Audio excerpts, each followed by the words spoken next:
이스라엘 역사 구약을 우리가 이렇게 볼 때, 뭐 다 중요하죠. 다 중요한데, 요 신명기와 관련되어진 신명기 운동이 제일 중요하다. 포로기 또는 이제 신격정강기 이렇게 얘기를 할 수가 있는데요. 근데 아까 말씀드린 대로 신명기라는 율법서는 있지만은 신명기 운동, 뭐 신명기 예언자들, 뭐 역사가들 이런 얘기는 없어요 성경에. 그래서 우리가 사실 잘 몰라요. 신명기 운동이라고 하는 게 이스라엘 역사에 있었다는 거를 신학자들이나 알지. 신학교를 졸업했다고 이걸 아는 건 아닌 것 같아요. 저 같은 경우에 예를 들어도 교회사를 공부를 하느라고 교회사 이전에도 좀 말해야 된다. 이스라엘 역사를 꽤 나도 관심을 가지고 좀 들여다 봤었어요. 근데 나중에 합의례기를 쓰고 그럴 때에 제가 제일 많이 씨름한 부분이 이 포록이에요. 여기는 정리가 안 되는 거예요. 이 부분이 그 포록이 때문에 시간을 참 제일 많이 보내고 그 역대기라든지 어떤 이런 것들을 어떻게 이해를 해야 될지 그 역대기가 굉장히 어려운 문제더라고요. 역대기 이해한다는 게 내가 이 포로기 신학을 이해하는데 그래도 저한테 많이 도움을 준 분이 그 장인성 교수님이에요. 그분의 책들이 그분이 그 포로기 신학이라는 책이 있어요. 그분의 그리고 그 역대기 그 장인성 교수님의 포로기 신학과 그 역대기라고 하는 책이 도움을 줘가지고서 겨우 좀 가닥을 잡았어요. 이거저거 뭐 다 들여다봐도 뭐 잘 안 되더라고요. 그 구약신학, 뭐 구약학 이런 책들 갖다가 그 구약신학, 구약학이라는 책들은 조금 어려워요. 그게 쉽게 그냥 페이지 넘길 수 있는 그런 것들은 그거 실험을 해도 잘 안 되더라고요. 근데 어쨌든 제가 장인성 교수님 도움을 좀 많이 받았고요. 뭐 닥치는 대로 그냥 주소 읽어가지고서 이제 겨우 정리가 이렇게 돼서 합의례 길이라고 하는 걸 이렇게 써나갈 수가 있고 그랬는데요. 이스라엘 역사나 특히 구약 성경이 하는데도 이 포로기의 그 신명기 운동이라고 하는 거가 좀 제일 중요하다라고 이렇게 생각돼요. 지금 돌이켜놓고 보게 되면 뭐 하실 말씀 있으시면 좀 하세요. 방 얻으니까 그 모세의 그 하나님 예.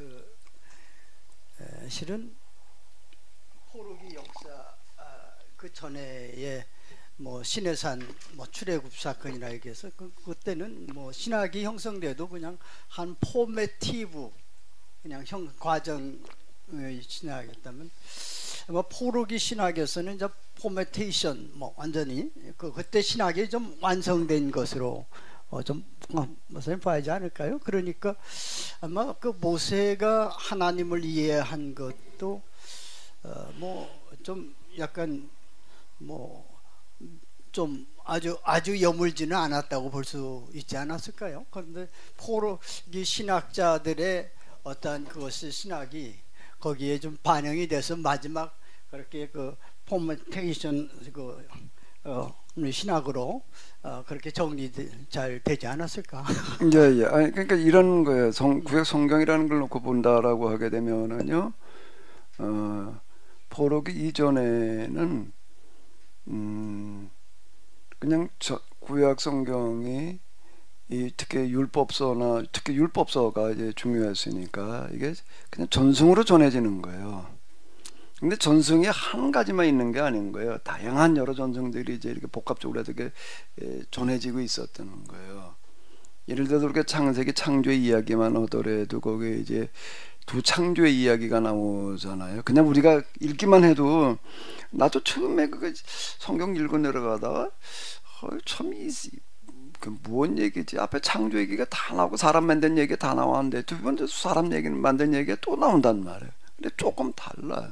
근데 앞에서 한 얘기 왜 또 나오고 이거 조금 좀 다를까? 이런 생각들을 하고 이제 그랬었는데 그게 뭔가 하면 그 창조에 대해서도 여러 전성들이 있었다는 얘기가 되는 거예요. 그래가지고 이제 문서설 양식 비평이라는 얘기가 이제 이래서 나오는 거예요. 여러 전성 양식들이 이제 있었으니까 그건 사실이라고 봐야 될 것 같아요. 근데 이제 그런 것들을 수집을 해서 그런데 이게 수집이라는 거가 어디서 수집을 하는가라고 하게 되면 어디서 수집을 하는 거예요? 바벨론에서. 주로 그거는 북왕국 포로들이 한 일이 아니고 신명기 운동은 이제 그 남왕국 유배지에서 남왕국 유배인들을 대상으로 활동을 하는 어떤 그런 운동이거든요. 그때 이제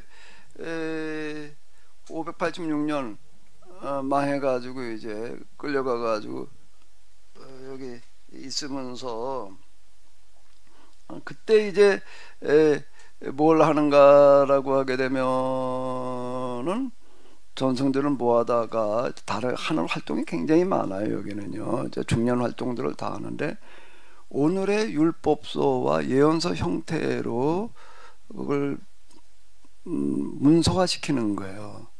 그전에 그냥 구전이었어. 주로 구전. 문서 전성도 물론 있기도 했겠지만은 주로 구전이었던 것들을 모아다가 오늘의 형태로 문서화시키는 거예요.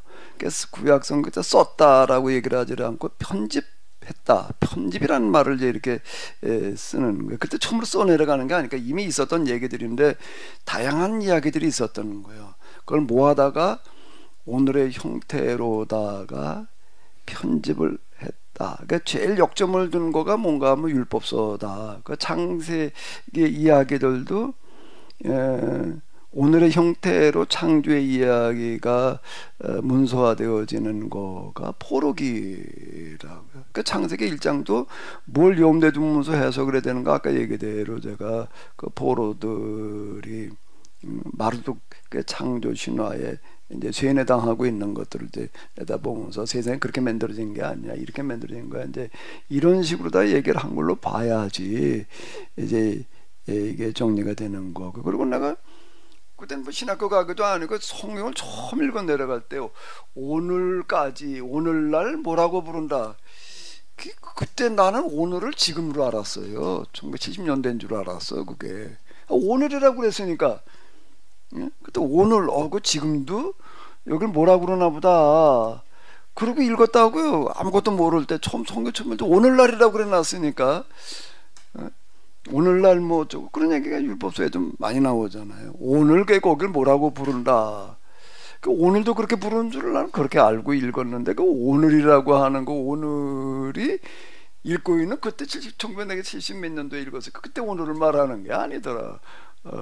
그게 그때 오늘은 뭘 말하는 걸까? 그 오늘 뭐라고 그런다는 거는 언제 얘기를 하는 거예요? 편집하던 당시도 있기도 하고요. 또 언제였을까요? 그 전승이 만들어지던 때를 반영을 하는 얘기라고요. 전승이 만들어지던 그게 편집하던 당시로만 보고 그때 이미 다 없어져 버린 나라고 뭐 땅이고 다 없어져 버린 상태이기 때문에 그 오늘이라고만 가지고서는 이제 해석이 잘 안 되는 건데 그 오늘 어쩌고 저쩌고가 뭔가 하면 여러 가지 전성들이 이제 있었다는 것들을 이렇게 반영을 하는데 그거를 최종적으로 오늘의 형태로 옥용을 만들어내는 것도 이 포로기였고 그게 신명기 예언자들인 거예요. 이 사람들이 이제 제일 중요하다. 이스라엘 역사에서 제일 요 시기가 중요하다. 중요한 일들을 했다고 얘기를 하는 건 지금 바로 이런 얘기이고. 근데 이걸 한번 우리가 생각을 해봐요. 그게 예루살렘에 있을 때였으면 훨씬 수월했을 거예요. 왜? 거기 나도 나라가 있고 사람들이 다 모여 있을 때잖아요. 다 모여 있을 때니까 여기도 전승을 수집을 하고 그러는 게 용이했을 거예요. 그런데 지금 어떻게 되는가 포로로 끌려가는데 포로로 끌려간 사람들은 주로 정치인들, 귀족들 부자들 지식인들이 끌려간 거예요. 근데 그 사람들이 다 전성을 가지고 있었던 거는 아닌 거예요 지금. 그러니까 여기서 전성을 수집을 하려면은 이걸 뭘 어떻게 해야 되나? 어떻게 해야 되나? 어마어마한 노력이 들어가야 되는 거예요. 예루살렘에 있을 때였으면 수였지만은, 그래도 어떻게 해야 되는 거예요? 여기서 구할 수가 없어요. 그럼 어떻게 해야 돼? 본토에 가야 되는 거예요. 가보니까 뭐 나라도 없어져 버린 사람들 다 흩어졌지.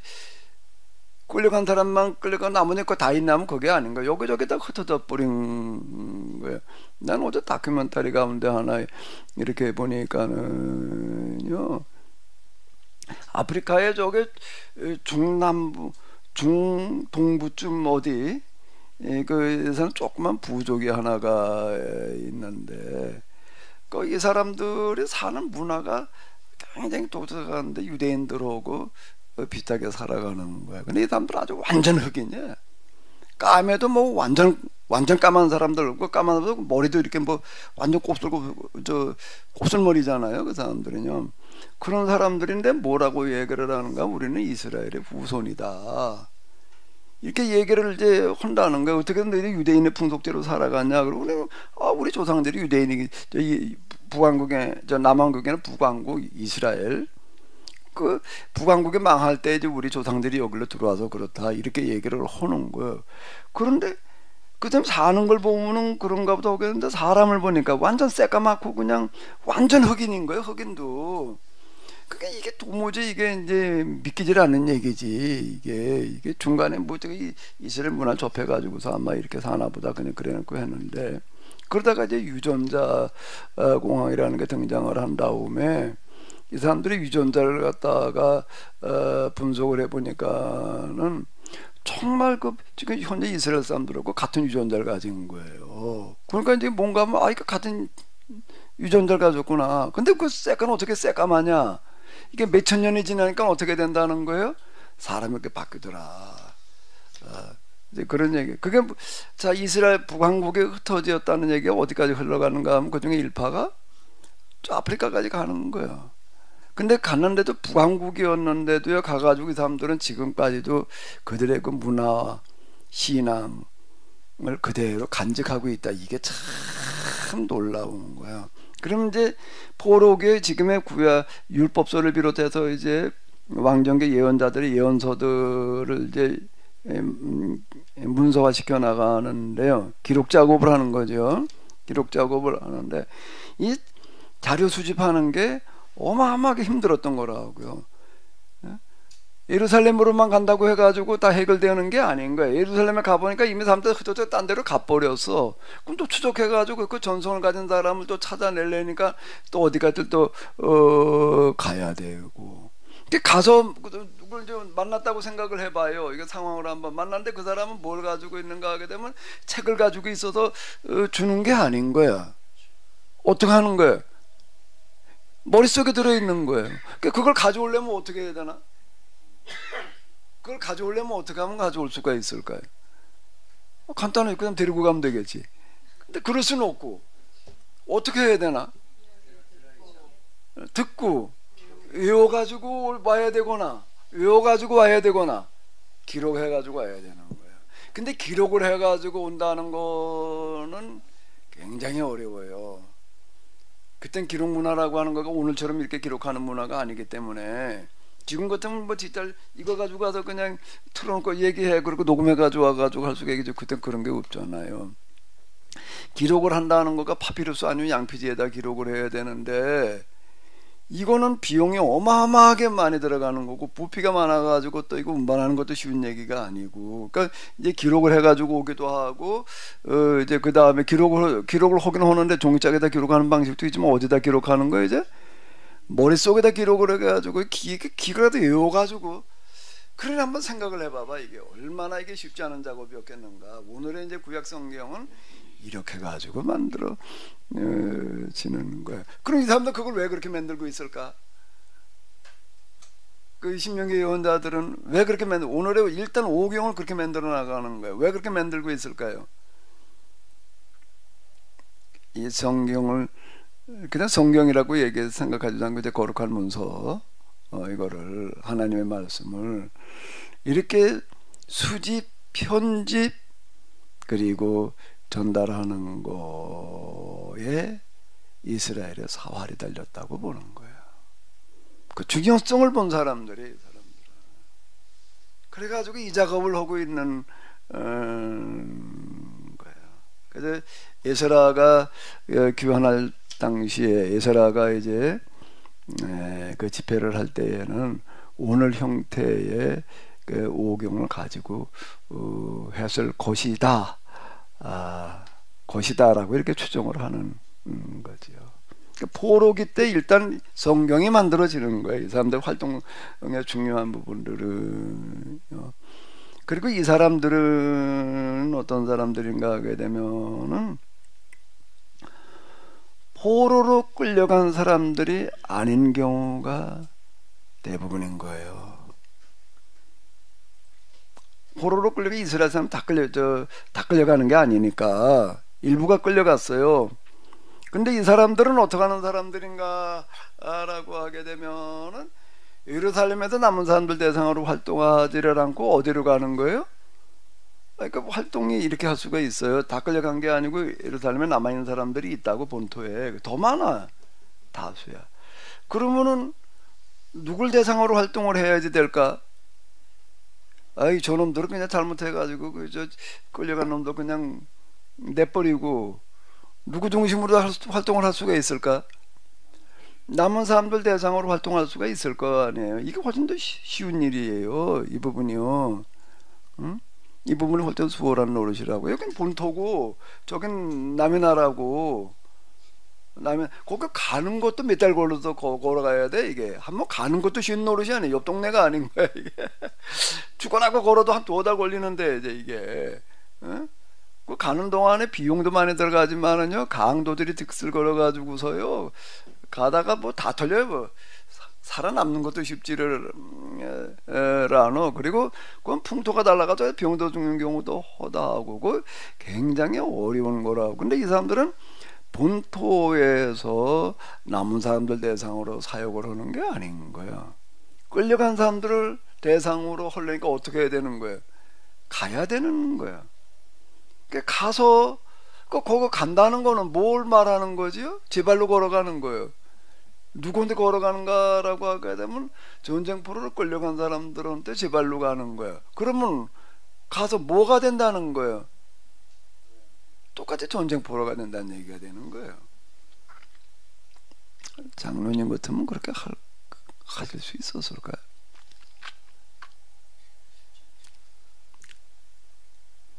장년이 쉽지 않다라고 얘기를 하시는 거니까 또 하실 수 있을 것 같은데 나는 못해. 아예 나 같으면 그렇게 못할 것 같아. 응? 그리고 이 사람들 그걸로 간다는 거는 지 혼자 갈 수도 있겠지만 또 가족들은 어떻게 할 거야? 이게 또 쉬운 노릇이 아닌 거예요, 이게요. 그러니까 목사님, 저기 뭐야? 그럼 남아있는 유대 땅에 남아있는 자들도 많았고, 그러면 그 전승도 유대 땅에서 채집하고 수집하기가 더 수월하고 그랬으면 그냥 그 땅에 남아서 이렇게 율법서를 편집하고 기록하고 그래도 되지 않았을까요? 그 사람들이, 유대 사람들이 우리가 율법을, 말씀을, 진짜 계약법을 모르고 안 지키고 그래서 이렇게 나라가 망하고 끌려가고 이 지경이 되었구나. 그거는 뭐 포로로 끌려간 사람도 알고 느끼겠지만 그 본토에 남아있는 사람도 결국 또 많은 주변에 이민, 다른 나라 백성들이 와서 혼합이 되어서 살고 결과적으로 나라가 없어진 거는 똑같은 게 느끼기 때문에, 그죠? 포로로 가지 않았어도 그렇다고요. 그래서 지금 다 끌려간 게 아니란 말이야. 끌려간 사람은 소수, 남아있는 사람은 다수 중에서도 그대로 남아있는 거는 아니에요. 제 발로 다 이 세계 각지로 흩어져 버리는 거예요. 그래 아프리카 어디까지 가는 거예요. 이제 그런 식으로 가는 상황이 벌어졌는데, 주로 어디로 많이 갔는가 하면 이집트로 많이 갔어요. 주로 이집트 가깝기도 하고 거기 그저 옛날부터 그래도 그 많은 근거지가 있었거든. 이집트로 제일 많이 갔고 그랬다 이런 상황인 거예요. 그런데 신명기 예언자들은 활동 무대를 그리고 활동 대상을 포로지에 포로인들을 대상으로 하는 거예요. 예? 근데 이들을 대상으로 활동을 한다는 거는 굉장히 어려운 거예요. 왜? 자기도 뭐 중에 하나가 돼야 되니까. 포로 중에 하나가 스스로 제 발로 가는 거예요. 당신 같으면은 그렇게 갈 거야, 안 갈 거야? 그 내가 간다면 어떻게 할 거야? 혼자 가라. 난 안 간다. 이거 어려운 얘기인 거예요. 이걸 선택을 하는 거예요, 이 사람들은. 이거 선택을 하는 거야. 근데 똑같이 망하고 다 그랬는데 그 이 사람들 데리고 해소 될 때는 왜 저길 갈까?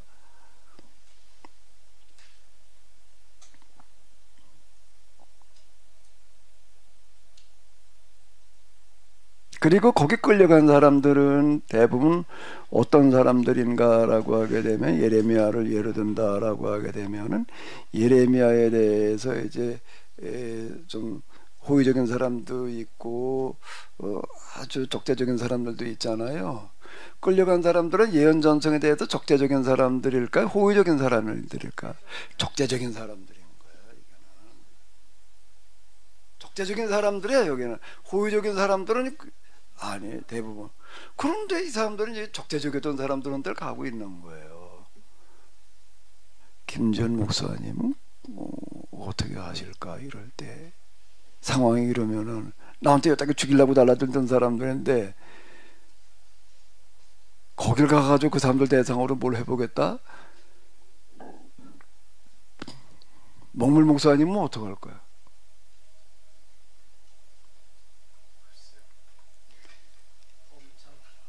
목사님 아까 김재원 목사님이 질문한 것에 대해서 목사님 지금 좀 얘기가 조금 다른 길로 간 것 같은데 김재원 목사님은 모세 하나님 이해를 얘기를 했는데 그 모세 하나님 이해가 이렇게 지금 포로기 때 말하는 온 세상의 하나님으로 그렇게 완전히 여물지 않았던 것으로 이렇게 얘기를 했고 그 하나님 이해가 포로기 때 좀 여물었다 그렇게 얘기를 하신 거죠, 김재원 목사님?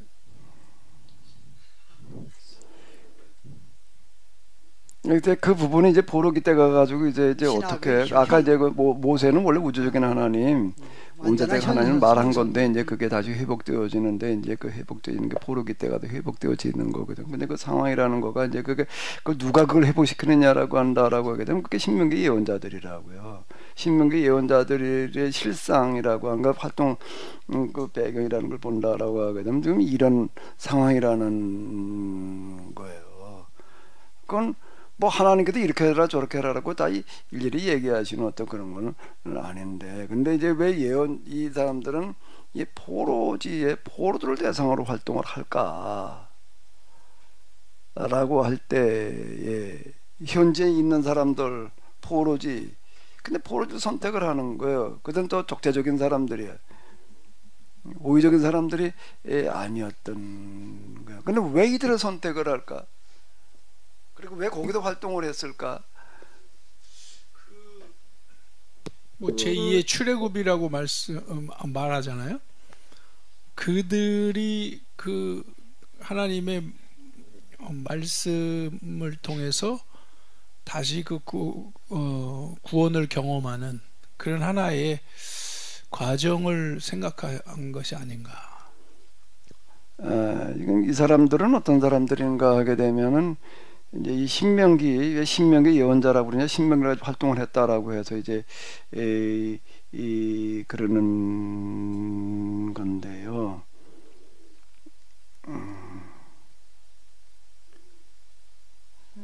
여기 30장, 31장 이런데 보게 되면은 뭔가라고 하게 되면은 너희가 이 말씀대로 살아야 된다. 28장, 29장 이제 그런 거 아니에요.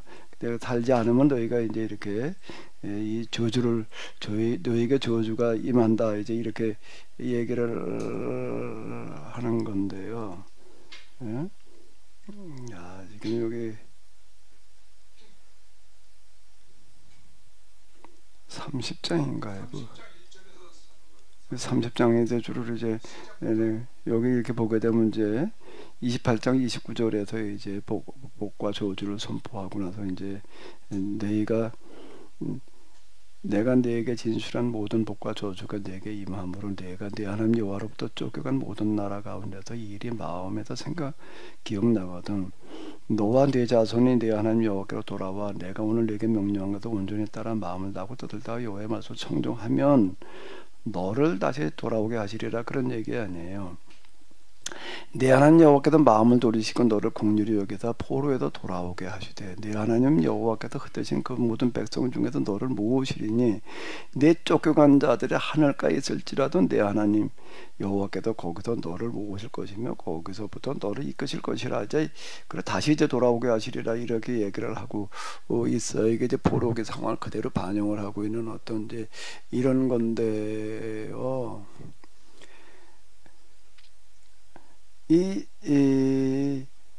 가나안에 살면서 계약법대로 살지를 않아가지고 나라가 망하고 징계를 받아요. 징계를 받는데 거기서 포로로 끌려가는 사람들이 어떤 사람들인가 하면 계약법을 지키지 않았을 때에 받아야 될 징계를 그대로 받고 있는 사람들이 있는 거예요. 땅이 너를 토해내리라. 너희가 다시 노예자리로 돌아가리라. 출애굽 이전의 상태로 돌아가리라라고 얘기를 하는데 그 출애굽 이전 상태로 돌아가 있는 사람들이 본토에 남아있는 사람들일까 끌려간 사람들일까? 본토에 남아있는 사람이에요? 끌려가서 지금 남의 나라에 가서 노예로 전락한 사람이에요? 끌려가서 이 사람들인 거예요. 그러니까 이 사람들이 뭔가 하게 되면은 그들에게 가가지고도 여기 남아있는 사람한테도 어쩌고 저쩌고 얘기해도 적용이 되겠지만 이 사람들이야말로 네가 지금 이 모냐 이 꼴이 된 게 신명기 그리고 예언서에 보게 되면은 뭐라고 그러는가 하면 땅이 너희를 토해내리라. 쭉 토해내가지고 끌려왔다. 출애굽 이전의 상태로 돌아가 있는 거다. 그러니까 요게 대상에 지금 이 사람들이 된 거예요. 이 사람들 선택하는 이유는 여기에 있는 거라고요. 그리고 이 대상이 일단 그래. 징계 대상이 이 사람들이야. 나라가 망한 것도 물론 징계 대상이지만 더 전쟁포로로 끌려가는 사람들, 전쟁포로로 끌려가는 사람들은 또 온전하게 끌려가기보다는 대부분 가족이나 친지가 또 그 와중에 죽은 사람들의 나라가 망하는 와중에서 그러니까 상처를 얘기하는 이 사람들이 더 이제 상처를 받는 어려운 지경에 놓여 있는 어떤 이런 거고요. 그리고 이제 똑같이 가서 얘기를 했을 때에 누가 더 돌이킬 가능성이 높으냐, 누가 더 가능성이 높으냐라고 할 때 이렇게 딱 볼 때 어느 쪽일까? 끌려간 사람들인 거야. 그 사람들이야말로 이 말씀대로 그대로 지금 자기 몸으로 때우고 있는 사람들인 거예요. 그 이제 그들을 대상으로 이제 이렇게 활동을 이렇게 하는 거죠. 그리고 다시 이제 돌이키는 그런 작업을 해 나가는 건데 그게 이제 오늘 우리가 가지고 있는 그 여호수아서, 사사기, 사무엘 상하, 열왕기 상하라고 하는 그 역사서들은 이때에 이 사람들이 이제 기록을 했다라고. 이건 기록이에요. 쓰는 거예요. 쓰는데 물론 이제 이것도 편지 그 자료들 갖다가 이렇게 이제 하기는 하지만은 완전 새롭게 해석을 해 나가는 그런 작업들을 이제 이렇게 하는 거기 때문에 율법서들은 수집해서 편집하는 작업이 위주고 율법서는 역사서는 수집해서 해석해서 편집하는 게 여기는 해석이 들어가 있는 쪽에 많이 비중이 드는 거예요. 율법서에도 해석이 빠지죠. 그 내레이션이나 이런 것들이 이제 해석이 들어가는데요. 그런데 역사서는 그건 해석이 훨씬 더 비중이 이제 이렇게 커지는 거죠. 사사기를 가리켜서 배교증교 회개 구원으로다가 그 써나가는 이유는 사사 시대가 배교증교 회개 구원으로 살았다라고 살았다라고 하는 그런 사실을 그대로 얘기하려고 하기보다는 그 시대를 어떻게 해석을 해나가는 거예요? 자기 시대를 염두에 두면서 배교증교 회개 구원으로다가 사사들의 이 활동을 그렇게 해석을 해나갔다는 건 해석된 역사예요. 역사서가 다 해석된 거지만은요, 이 신명기 역사서야말로 진짜 그래요. 이거는요.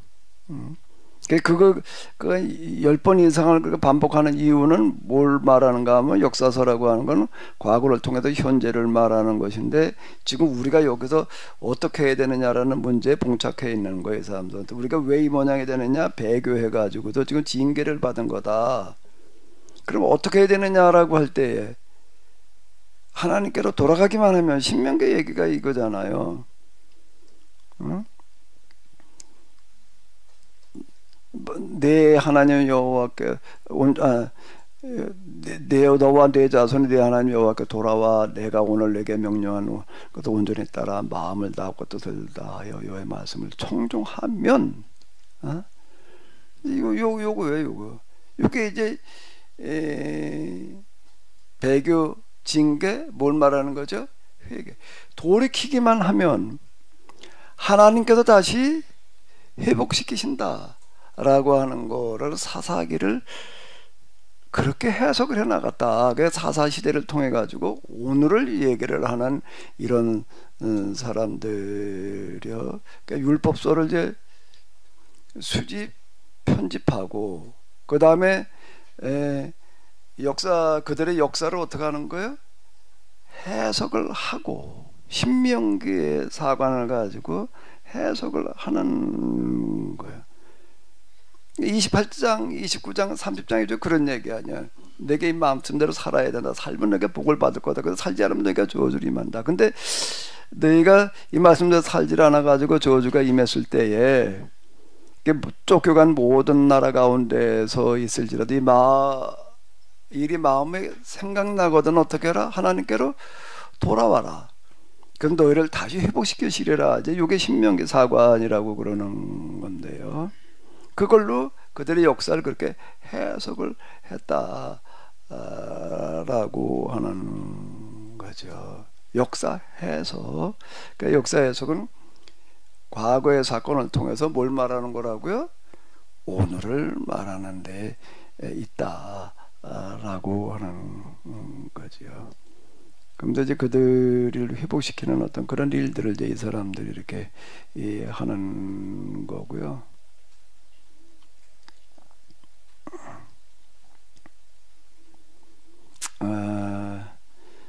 그 다음에 또 이제 그 신명기 운동자들이 한 또 중요한 일이 어떤 게 있을까?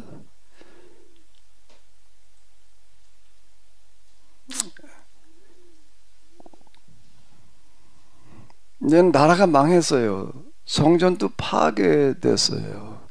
그리고 이제 사제 그룹도 다 사라져 버렸어요. 사제 그룹도 다 사라졌어요. 이제 뭐만 남았냐면 평신도만 남았어요. 이제. 네? 자, 이 사람들 데리고서 다시 신앙생활을 시작하게 하는데 이번에 이제 어떤 체제를 만들어내는 거죠? 신앙에 있어서 어떤 체제예요? 전적으로 뭐예요? 평신도 체제야. 평신도 체제. 이젠 사제 중심이 아니야 이제. 평신도들 중심으로 신앙생활을 하게끔 만들어 나가는 체제. 성전이 사라졌어. 성전 제의가 사라졌어요. 근데 이제 그걸 대체하는 작업으로 들어가는 게 뭔가 하게 되면 모여가지고 뭘 하는 거야? 성전 제의 대신에 어디에 모여가지고 회당에 모여가지고 처음에는 회당에서부터 모인 건 아니겠지. 오는 가정에서부터 모여가지고 가정 성경 공부야 그냥 이제 이게. 그다 그게 조금 더 이제 그다음 단계까지 회당으로 갔겠죠. 처음부터 가도 회당을 출발하지는 않았을 거 아니에요. 그래가지고 이제 회당에서 뭐 하는 거 위주가 되는 거죠. 이제는요. 성경 공부인데 무슨 성경 공부인가라고 하게 되면은 율법서를 공부하는 거 위주로다가 이걸 신앙 체제를 바꾸어 놓는 거예요. 근데 왜 이렇게 바꿔놨을까? 그렇게 할 수밖에 없으니까. 성전도 지을 수가 없고 제사도 드릴 수가 없으니까 이기도 하죠. 달린 방법이 없으니까. 근데 왜 이렇게 어느 한 가정에 모여가지고 성경 공부하는 체제로, 그것도 평신도가 중심이야 이제는. 왜 그렇게 바꿔놨을까요? 그게 본래 이 신명기를 비롯한 율법서의 정신이다라고 이렇게 보는 거예요. 특히 신명기가 그렇다라고 하는 거죠. 이제 모여가지고 회당에서 성경을 공부하고 가정에 가가지고 가르치는 체제로 가는 거예요. 근데 회당에 모여가지고 성경을 공부한다는 거는 좀 더 구체적으로 뭘 하는 건가 하면은, 뭘 하는 거라고요? 뭘 한 걸까? 모여가지고 성경을 공부하는 거예요. 무슨 공부를 어떻게 했을까? 율법서를 암기하는 시간인 거예요. 암기가 80% 이상이에요. 다 외워가지고 가는 거예요. 왜? 뭐 외우지 않고 가져갈 방법이 없으니까 기록해가지고 가져가서. 성경은 물론 없고 가르치는 사람도 성경이 없었을 거야. 외운 걸 가지고 가르치는 거죠. 그럼 이제 그거를 외우는 거야. 외워가지고 가가지고서 가르쳐야 되는데, 가르칠 시간이 있을까 없을까요? 없어요. 노예가 자기 시간이라는 게 어디 있어요? 그래도 그 쉐마라고 하는 거 우리가 잘 알고 있는 6장 얘기 있잖아요. 6장에 얘기 이렇게 보게 되면은, 내 자녀에게 오늘 내가 내게 명한 이 말씀 너는 마음에 새기고라고 얘기를 할 때, 마음에 새기는 것 가운데 하나가 뭐라고요? 외우는 거예요. 이걸 외워가지고서 어떻게 하는가 하면, 내 자녀에게 부지런히 가르친다라고 할 때, 가르치는 거는 주로 뭘 하는 걸까? 외우게 하는 거예요. 이때는 무슨 딴 게 별로 없는 거예요. 이게 80% 90% 비중을 차지하는 거예요.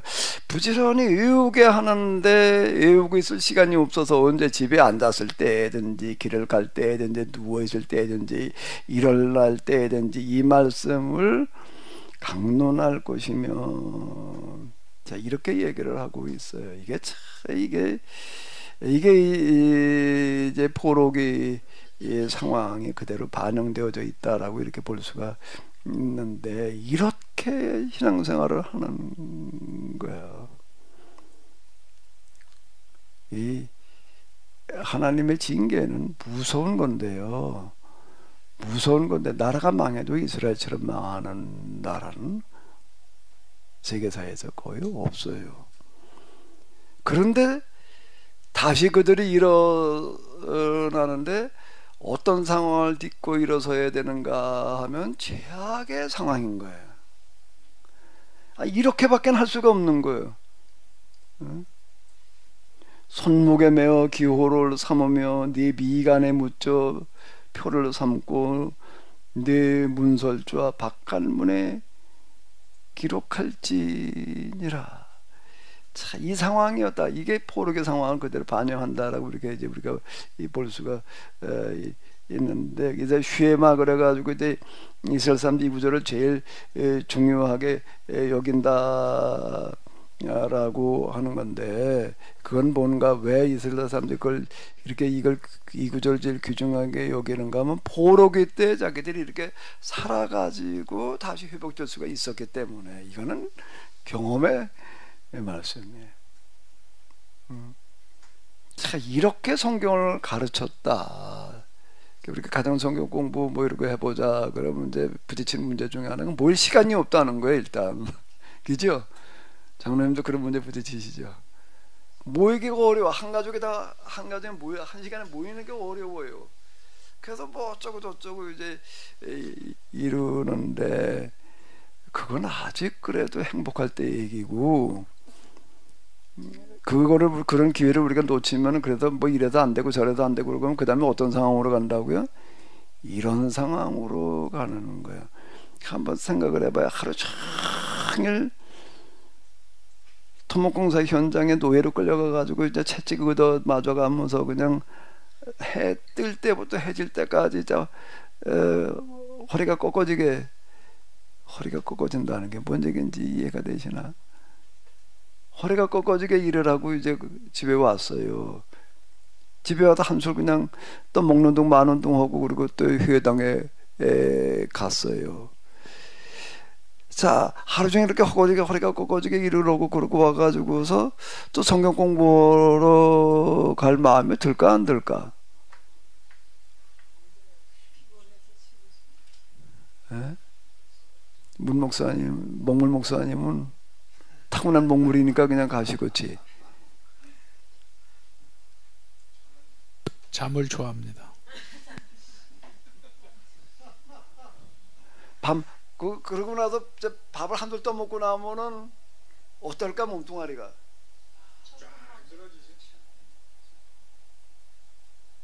저절로 그냥 땅바닥에 그냥 드러눌 수밖에 없는 그런 상황이라. 근데 이걸 또 가는 거예요. 또 가가지고서 또 뭘 해야 된다고? 성경을 또 외워가지고 와야 되는 거야. 그 외워질까 안 외워질까 이게? 진상희 집사님 뭐라고? 잘 외워진다고?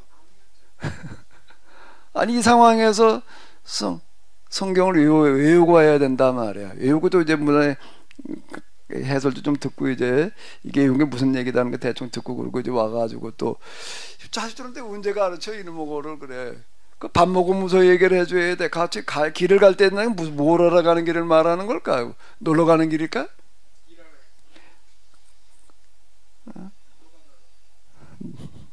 노가다는 행복한 얘기고. 그리고 또 노역장으로 끌려가면서 그걸 또 외우게 해야 돼. 참 이게 어떻게 가능한 이야기일까? 근데 참 이 유대인들은 놀라운 거냐? 이걸 해낸 사람들이에요. 유대인들은 놀랍고 신명기 예언자들이 참 놀라운 건데 이걸 해낸 사람들이에요. 근데 이게 어떻게 해서 그럼 이게 신명기 예언자들 입장에서 한번 우리가 상황을 잘 생각을 해보자고요. 어떻게 해서 신명기 예언자들의 말이 먹혀 들어갔을까?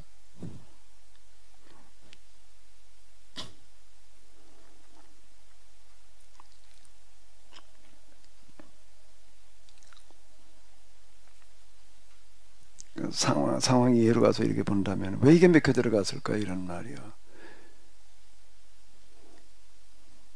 노예를 끌려와 가지고 있다가 보니까 어느 날 누군가가 찾아왔는데 누가 찾아왔나 하면은 반가운 얼굴이 아니야. 어떤 얼굴이에? 자기들이 본토에 있을 땐 적대시하던 사람들이야. 사람 취급도 안 해줬던 사람들이에요. 그 사람들이 제 발로 온 거야. 제 발로 왔어요. 그러면 이 사람들은 제 발로 와가지고서 어떻게 하고 있어야 되나? 뭐 와서 성경을 공부시키려고 하다 보니까는 낮엔 다 일 나가고 없어. 그럼 저녁 때에 꼼꼼한 다음에는 이제 오는 사람들이에요. 그 꼼꼼한 다음에 와가지고 공부하러 성경 공부하러 모여라. 그러면 목회 들어갈까요? 에? 어떻게 해야 되나 이게? 장로님도 성경 공부하시잖아요. 그거 어떻게 해나 이래? 그럼 모일까 안 모일까? 이걸 모이게 하려면 어떻게 하면 되나? 같이 일을 했을 것 같아요. 똑같이 일을 갈 수밖에 없는 거예요. 이 사람들은 그렇게 안 해도 되는 사람들이야. 이제 입장을 바꿔서 한번 생각을 해봐요. 제 발로 걸어왔어. 제 발로 걸어와 가지고서는 똑같이 일을 해. 똑같이 일을 하는데 어떻게 해야지 이게 맥혀 들어갈까? 다른 사람들보다 설렁설렁 해야 될까? 더 열심히 해야 될까? 더 힘들게 더 열심히 하고 있는 거예요. 왜 옆에 있는 사람 좀 도와주겠다고 그러고 그냥 해야 돼요. 안 해도 되는 사람이 그러고 있는 거예요. 그 사람도 힘들기는 똑같이 힘들어. 더 힘들게 일했어 이 사람은. 근데 그 사람이 뭐라고 말하는 거야? 이따 저녁에 좀 모이자. 밥 먹고 좀 모여라. 자, 그렇게 얘기를 하는 거야. 그래, 낮에 그냥 그늘 밑에서 쉬고 누워있다가 저녁에 모여 그러면 올까? 그러니까 이거는 설명이 없죠. 우리가 당시 그 입장으로 돌아가 봐요. 근데 뭘 어떻게 했는지 이게 맥혀 들어가 가지고서 이 쉐마를 실천하는 일이 벌어지는데 그런 아주 귀한 일을 하는 거예요. 뭔가 하면 애들이 성인식 할 때쯤 되게 되면 율법들 다 외웠다는 거예요. 어? 법을 다 외우는 그런 풍토가 만드는, 그게 그냥 되는 게 아니잖아요. 근데 어떻게 그렇게 됐을까? 그러니까 우리가 이제 상상력을 발휘해 가지고 거기에 우리가 들어가 볼 수밖에 없는데, 제발로 찾아와 가지고 하루 종일 더 열심히 일을 해서, 그리고 저녁에 모이자 그러면 가야 돼, 안 가야 돼? 그 사람이 하루 종일 한 일이 뭔데, 자기가 그 사람 아니었으면 내가 더 그냥 또 내가 하는 일 와서 하루 종일 도와준, 제발 와가지고서 거들어준 사람이니 가야 되나 안 가야 되나? 그러니까 갈 수밖에 없는 거지. 이게 가가지고서 또 몸에 천근만근이지. 천근만근인데 앉아서 배우는 사람이 힘에 더 들까, 서서 가르치는 사람이 힘에 더 들까? 에? 이건 또 하루 종일 저기 또 같이 어떻게 보면 저보다 더 열심히 일한 사람이 또 이걸 또 가르치고 있으니 좋을 수가 있나 없나? 좋을 수가 없지요. 그러니까 이건 안 할 수 없게끔 만들어 놓는 사람들이야, 이 사람들은. 그 참 눈물겨운 얘기라고. 그리고 가가지고 또 자식들한테 가르칠래니 시간이 없으니 뭐 밥 먹으면서 말이야, 일 가면서, 아이 그건 뭐 그것도 안 되니까 또 문지방에다 써놔 이거를. 어? 그리고 이거를 공부시키는 이런 일들이 벌어지는 게 참, 이게 상황을 우리가 이제 곰곰이 이렇게 돌이켜 놓게 되면요, 이걸 가지고 좀 만화나 아니 저 영화 같은 걸로 만들어면 아주 실감나게 만들면 좀 좋을 것 같아. 이게 부끄러. 그때 이란 가가지고 그래가지고 이거 말로 다 가지고 달리는 버스 속에서 이런 걸 가지고 좀 이제 얘기를 하려고 그랬던 건데, 그 기억나죠, 우리 몽골 목사님? 저는 수십 달러 뺏긴 것만 생각나는데요. 누구한테 뺏겼지? 그 질문에서 대답 못하면 뺏고 그랬던 것 같은데요. 기억 안 나세요? 1달러씩 뺏은 거? 맞아, 그랬지. 진짜 나 잊어버리고 있었네. 달리는 버스 속에서 이게 하루 흔들리는 버스 속에서 10시간 이상을 세미나를 했어요. 10시간 이상을. 야, 뭐 그래도 의자 지금 이거 털썩거려 주저앉아 있었잖아. 나는 어떡하고 있었어. 목사님은 서서 해서 다리가 퉁퉁 버가지고 다리 올리는 걸 우리가 봐드렸죠. 거짓말, 서기는 뭐 서, 걸터 앉아서 옆에 그거 뭐예요? 팔 얹는 팔걸이. 그래도 어쨌든 고생하셨어요. 돌아다니면서 거기 주저앉아가지고 졸지 말라고 1달러씩 뺏었지 이제. 그게 꼭 우리가 이제 간접 체험인데, 약간 그런 어떤 걸 한번 느끼자는 심정으로 했던 것 같아요. 근데 어쨌든 그때 그래도 그 포로기 신학이 좀 실감나게 아마 그 현장에서 이제 얘기를 이렇게 전달이 돼서 그래도 다 시험에 들지 않고 그냥 넘어갈 수 있었던 것 같아요. 그거 한 열흘을 그렇게 나도 전혀 그런 상황이 될 거라고 예상치를 못했는데, 그러고 났더니 입술이 여기 딱 끝나고 나서 앉았는데요, 이게 부풀어 오르는데요. 아니 이게 풍선 부풀듯이 그냥 불러 오르더라고요 이게요. 이렇게 있어도 여기 이만해. 여기 사탕 하나 물은 것처럼 됐어. 그 또 이제 실감나는 얘기하면, 호텔을 가야 되는데 새벽 6시에 도착했어요. 그럼 잠을 잘 수 있어요, 없어요? 잠을 못 자고 씻고 밥만 먹고 또 나오는 거예요. 또 가는 거예요. 다음 장소로. 그 좋은 호텔이었거든요. 거기가. 그 장소가 아주 아름다운 유명한 호수가 있는 호텔인데 소금 호수가 네, 소금 뭐가 우르미안가 뭐인데 유명한 곳인데 냄새만 맡고 오고 구경도 제대로 못 하고 그리고 씻고 밥 먹고 그냥 다시 또 출발하고 그러니까 그러기도 하고 뭐 새벽 2시에 출발해서 아침 일찍 나오고 계속 그랬으니까 사실 다른 여행 갔으면 성지순례 같은 거였으면요 불평불만이 아니라 돌 맞아 죽죠. 그거는 진행자들은. 근데 그때 다 또 은혜롭게 그렇게 또 그 포로기 신학 때문에 은혜롭게 보냈습니다. 그게 아마 경험하지 않은 지금 하려면 또 다를지 않을까.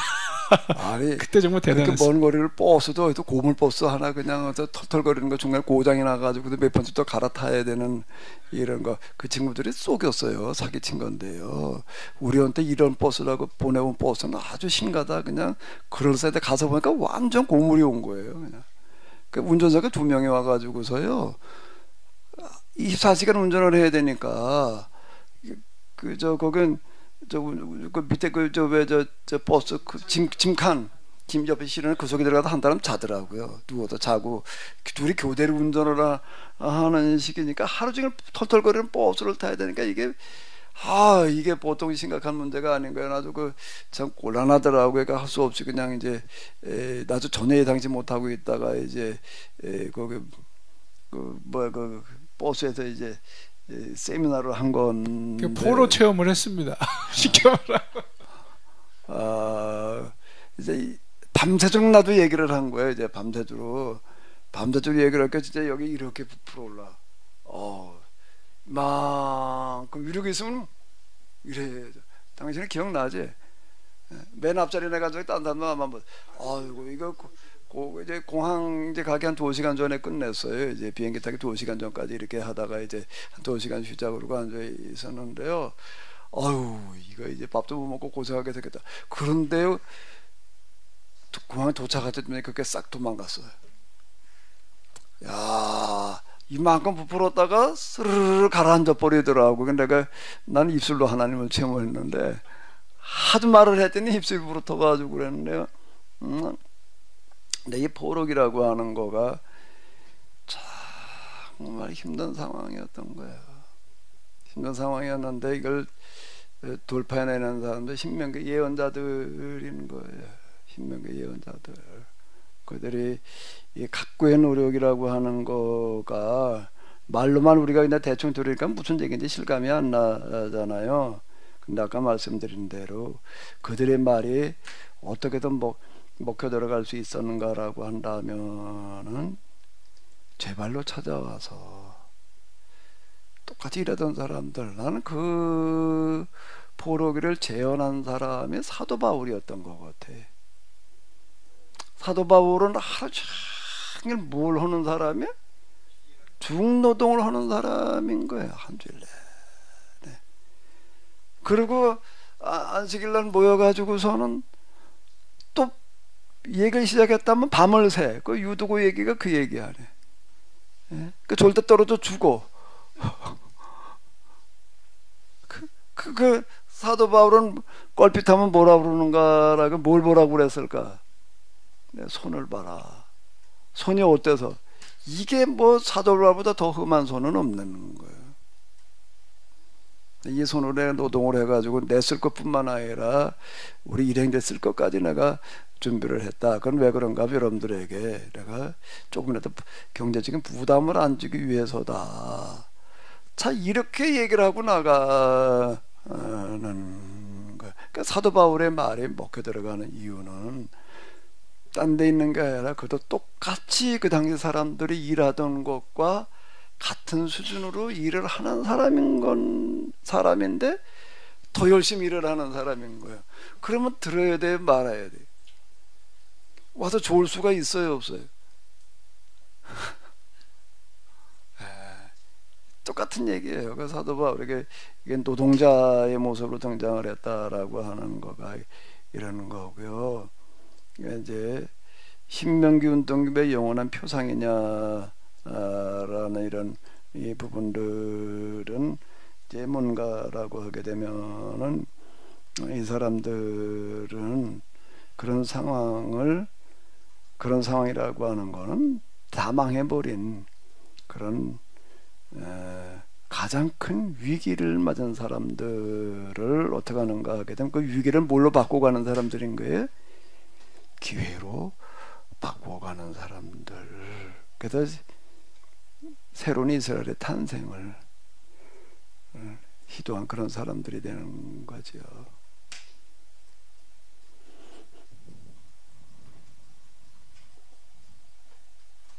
우리가 지금 해야 될 일도 이 사람들에게서 좀 우리가 통찰력을 얻어야 되고 같아. 여기에서 일단 이 사람들은 성경과 하나님에 대한 전혀 새로운 해석을 해내는 사람들이고 새로운 지평선을 열어가는 그런 운동을 하는 사람들이죠. 뭐 이 사람들에 대해서는 제가 뭐 워낙 많이 얘기를 그동안 했었으니까 좀 익숙하시리라고 생각되어지는데요. 자, 이제 또 뭐 하실 말씀 있으시면 좀 하십시오. 아까 박 목사님 뭐 할 얘기가 많은 것 같은데 아까 뭐라고? 오늘은 어떻게 말을 할 수가 있는 거지? 박 목사님 그랬더니 입이 없다고 그러더니 어떻게 된 거야? 네, 김 목사님, 김재원 목사님. 이 시간이 지나면 말이 좀 색깔이 빛을 잃을 것 같아서 아마 이 보살 불교에서는 아주 보살도 지옥까지 간다는 거 아니에요? 구원하러. 근데 강 목사님은 분명히 거기 따라가셨을 것 같아요. 바벨론 포로의 그 대열에. 나는 안 가요. 나는 쳐다보다가 주저앉았을 것 같고. 예, 그런데 어쨌든 뭐 그 느낌표를 하나 찍고 싶고, 예, 하신 것을 봐서. 그런데 목사님, 그 대부분 그 포로기 신학에서 신명기 사가들을 중심으로 해서 거의 그의 신학이 거의 완성의 단계 들어갔는데, 그러면 옛날에 뭐 다윗 왕국의 불패, 왕국은 망하지 않는다.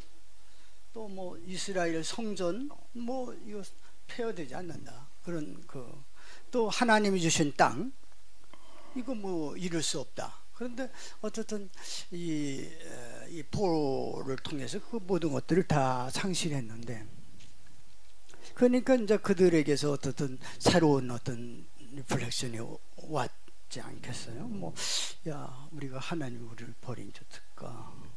하나님의 능력이 없으실까? 그런데 이제 이 포로기의 그 신학 그 사람들에 의해서 그 신학이 형성이 되는데, 이제는 옛날같이 한 나라를 추구할 것이 아니다. 또 예루살렘 성전 그런 것도 아니다. 그러면서 이제 아까 말씀한 것처럼 회당 중심으로 율법 말씀을 이제 연구하고 그랬는데, 그런데 그 귀환할 때는 그 예루살렘 성전을 다시 성전을 다시 재건하잖아요.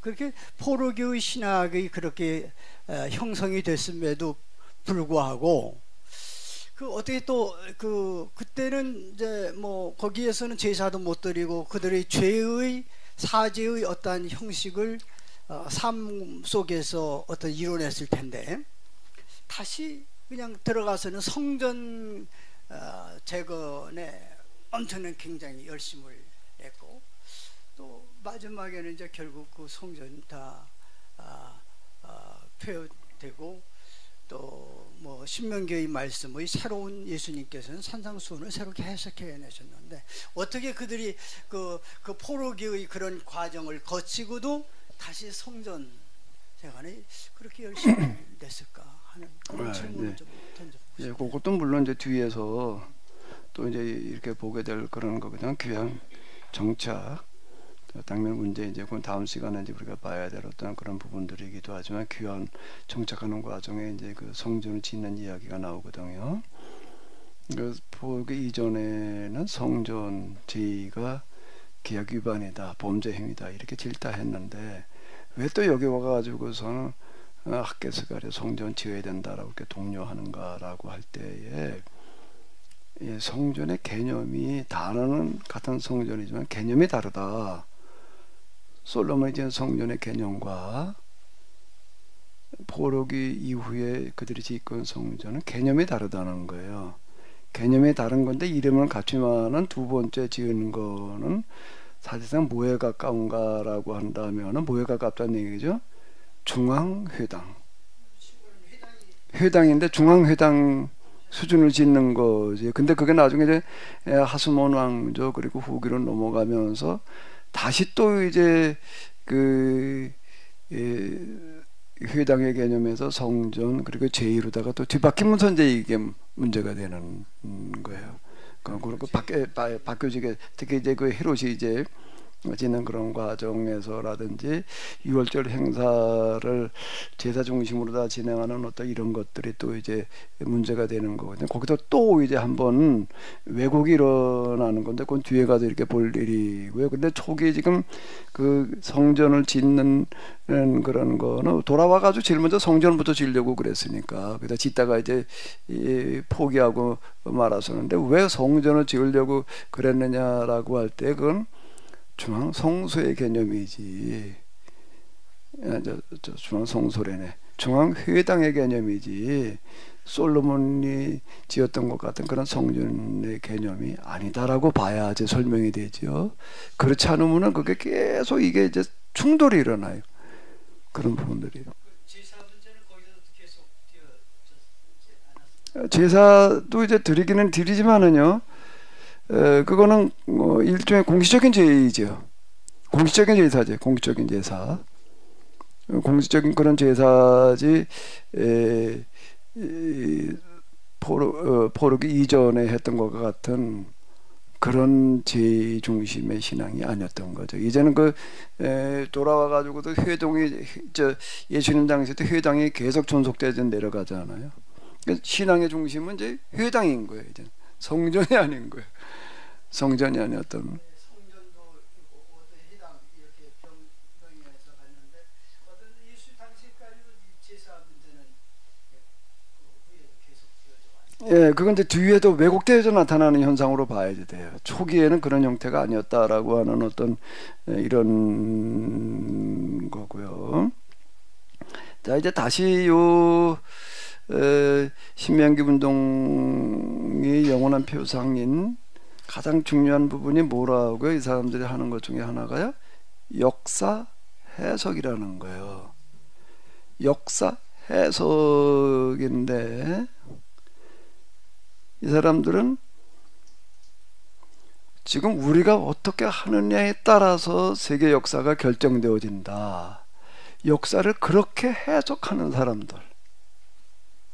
그게 신명기 역사가들인 거예요. 그대로 사과. 그건 지금도 유효해요. 그 부분은요. 우리라는 건 누구를 말하는 거죠? 계약 공동체를 말하는 거예요.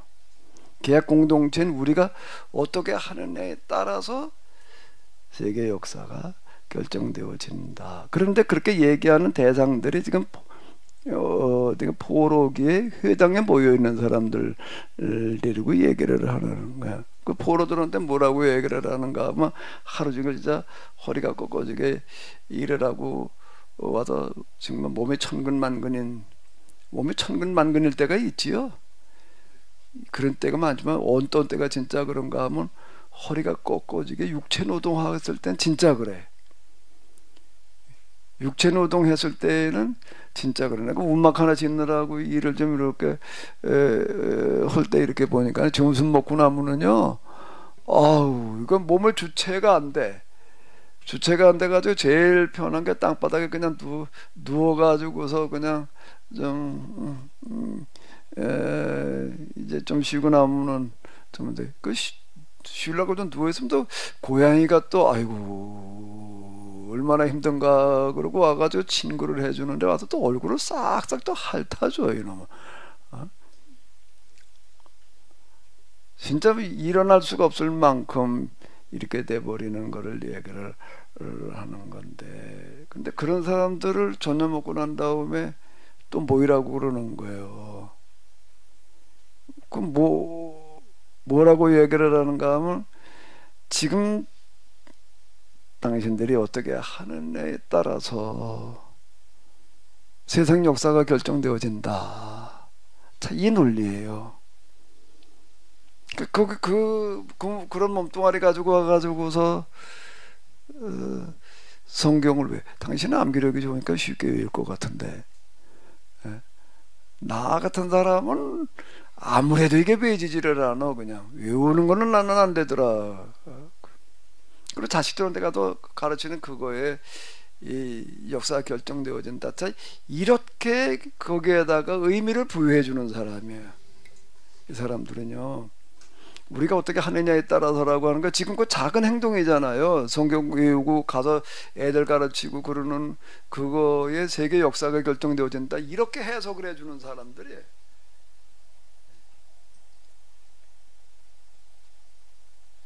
대단한 거에다가 의미를 부여하는 게 아니죠. 그거 하나에다가. 그건 똑같이 지금도 마찬가지인 것 같아요. 우리 계약 공동체인 오늘 우리가 이걸 어떻게 하느냐에 따라서 세계 역사가 결정되어진다. 자, 이렇게 의미를 부여하는 사람들.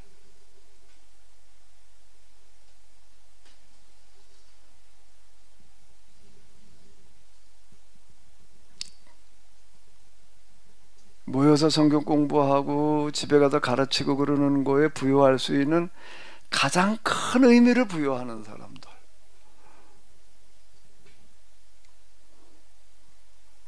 오늘 우리도 똑같아요. 오늘 걔들 여기 직접 오신 분들도 계시고 또 여기 비대면으로 계시는데, 우리 누가 손을 드셨는데 손 드신 분, 말씀하세요. 네, 안녕하세요. 우정성 목사입니다. 목사님. 네. 그 방금 하신 말씀뿐만 아니라 이제 계속 포로기 신학 관련해서 들으면서 그 출애굽 이전에, 그러니까 애굽에서 한 430여 년간 고생을 하는 이스라엘 백성, 그러니까 하비루들, 그리고 또 예수님 이후의 제자 공동체들이 로마에 의해서 엄청나게 핍박을 받았던 그런 그 공동체, 교회 공동체에게도 방금 말씀하신 내용이 이제 공통적으로 적용된다고 봐야 되겠죠. 그렇죠. 예. 네. 그 지금 애굽의 종살이나 또 포로살이나 포로계, 그리고 이제 신약으로 넘어와 가지고서 박해 시대라고 하는 거는 사람이 당면할 수 있는 제일 어려운 상황을 말한다고요. 제일 어려운 상황인데 그 상황에서 그래도 이 신앙생활을 양상은 조금씩 달라요. 이제 그러니까 하는 그 자체가 가장 큰 의미가 부여될 수 있다는 거예요. 그러니까 그 방금 이제 목사님 말씀하신 큰 흐름에서는 그렇게 이해할 수 있겠다. 이제 그렇게 저도 1차적으로는 정리를 했는데요. 그 이전에 그 이제 이게 인과응보 교리와 좀 이렇게 또 상충되는 부분이어가지고 좀 조심스럽기는 한데, 어찌되었든 그 다윗부터 시작된 왕조에 의해서 이스라엘 백성들이 켜켜이 쌓인 그 다신교 중심의 신앙의 결말이 바벨론에 의해서 포로로 잡혀간 그런 결과를 얻었고, 그때 이제 참회 운동을 통해 가지고 그 앞장섰던 사람들이 이제 포로기 신학자들인 것이고, 그들이 같이 동고동락하면서 새로운 부흥 운동을 이제 꾀한 어떤 큰 흐름으로 볼 수 있을 텐데, 그런 관점으로 봤을 때 애굽에 있었던 사람들은 왜 그렇게 압박을 받았고, 그리고 또 예수님 이후에 교회 공동체는 정말 어떻게 보면 이렇게 특별히 잘못한 것이 없음에도 불구하고 엄청난 압박을 받았는데, 이 부분들은 포로기 신학하고 어떻게 좀 연계를 해서 설명을 할 수 있을까요? 이제 일단 포로기 신학의 핵심은 아까 말씀드린 대로 그 독특한 상황에서의 그 역사 해석이거든요. 상황 해석, 역사에도 우리가 이렇게 지금 나라가 망하고 전쟁포로로 끌려온 거는 배교했기 때문이다.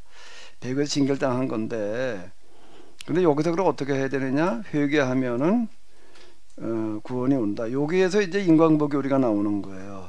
인광보 교리. 요게 이제 나중에 욥기에서 이제 이 초점이 되는 어떤 이제 이런 건데, 인광보 교리를 적용시킬 수 있는 대상과 상황은 포로기를 말하는 거예요. 그걸 다른 데다 갖다 써먹으면 이제 이게 문제가 돼 버려요.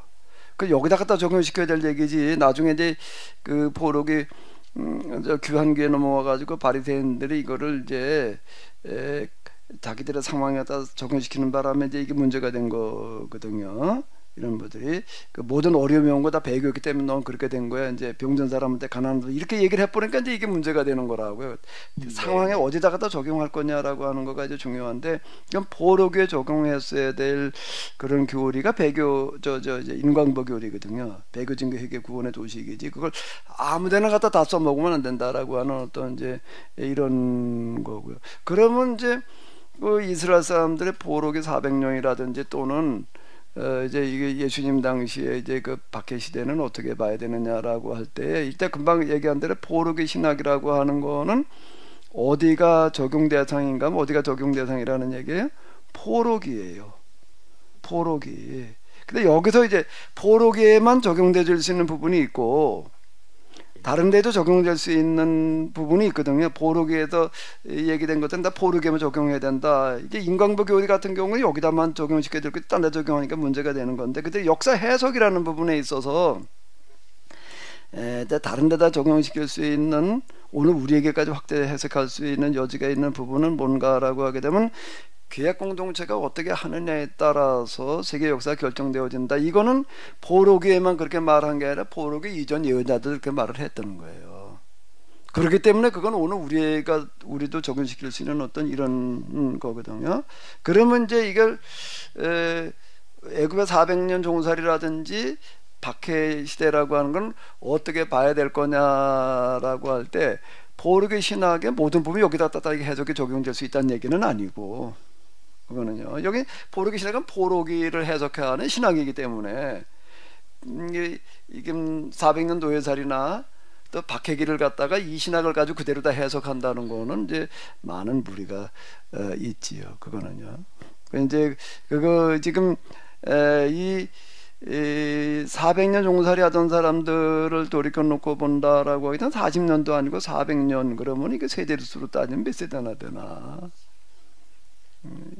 그 당시 한 20년, 30년이 한 세대니까 수십 세대가 되는 거잖아요.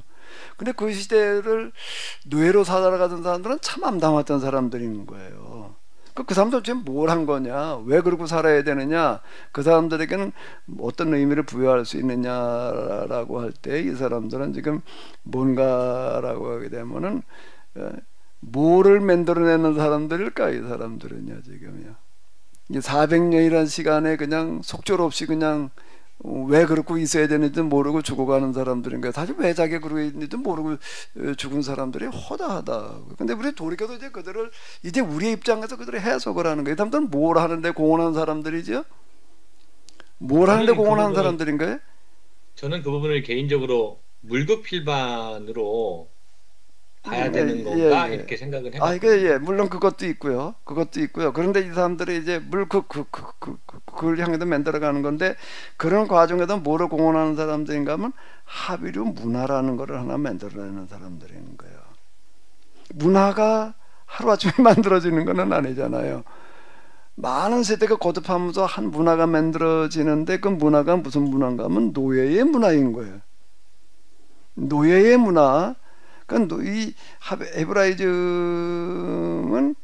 노예살이를 오래 했다고 만들어진 거는 아니에요.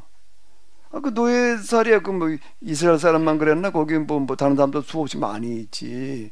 근데 다 그게 헤브라이즘으로 발전하는 거는 아니라고요. 그거는 어떻게 했을 때 애굽에서 400년 종살이한 사람들의 문화가 헤브라이즘으로 이렇게 만들어갈 수 있는가 하게 되면, 그렇게 해석해 나가는 사람이 있을 때, 그렇게 끌고 나가지고는 사람이 있을 때 그게 가능하다는 얘기가 되는 거예요. 그거를 와가지고서 이제 마지막 정점에도 정리해 놓는 사람은 모세인 거예요. 모세 율법은 그걸 기초로 해가지고 탄생을 하는 거거든요. 그리고 그 율법을 가지고 이제 신앙생활 하는 걸 헤브라이즘 이제 이렇게 헤브라임이 종의 노예 문화라는 얘기가 되는 거잖아요. 그러니까 이 사람들은 헤브라임을 만들어가는 역군인 거예요. 400년 종살이 한 사람들은. 근데 자기들이 그런 대단한 일을 하고 있다는 거를 느낄 수가 없지. 그리고 그런 중요한 역할을 맡고 싶지도 안다고 하더라도 그런 걸 맡고 싶을까?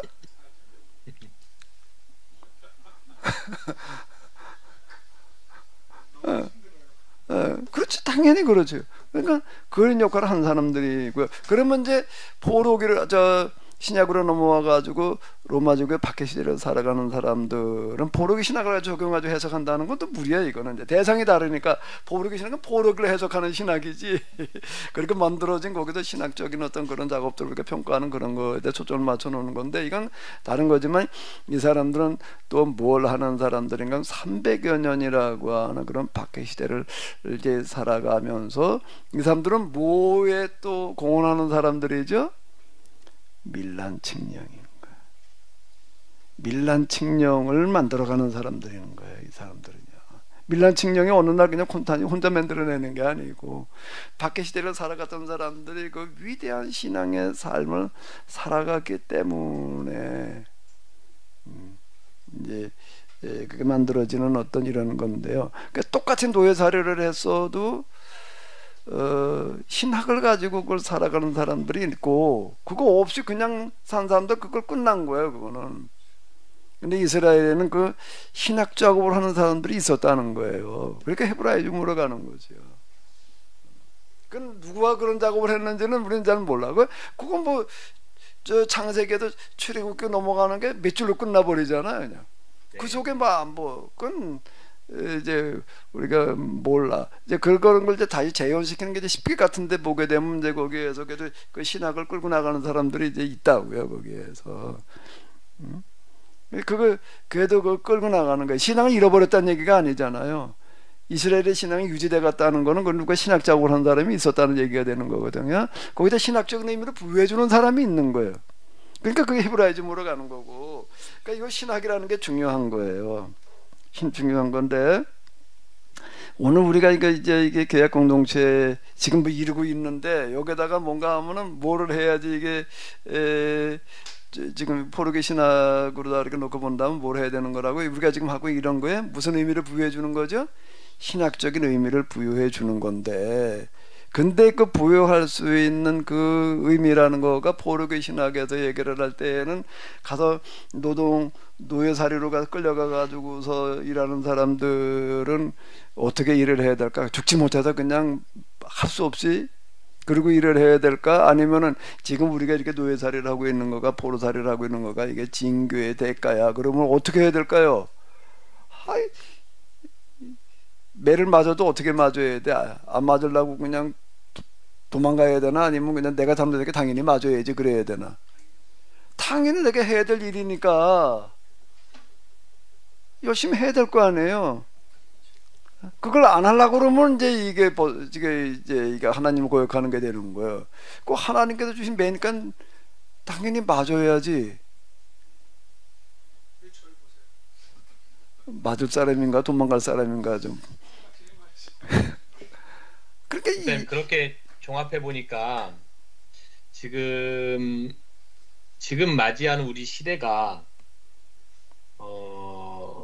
430년 헤브라이즘을 만들어갔던 역사와, 그리고 밀라노 칙령을 만들어냈던 300년의 로마 핍박에 대한 역사와, 그리고 70년의 바벨론 포로 그것은 분명히 징계에 대한 어떤 결말이었으니까 그 모든 것이 종합된 그러한 상태라고 일단은 현실을 분석하고 판단하는 것이 급선무고, 그것이 좀 바른 판단이지 않을까라는 생각이 듭니다.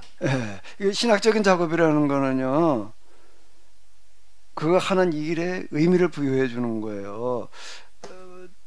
오늘 또 노예에 현재 끌려가야 되는 사람한테 그냥 죽지 못해 할 수 없이 그냥 가야지 이렇게 가게 하는 게 아니라, 이 신명기 신학은 그들에게 일하러 가야 될 그게 하나의 의미를 부여해 주는 거예요. 이건 그냥 어떻게 재수가 없어서도 아니고 뭐 운이 나빠서도 아니고 매 맞으러 가는 거야.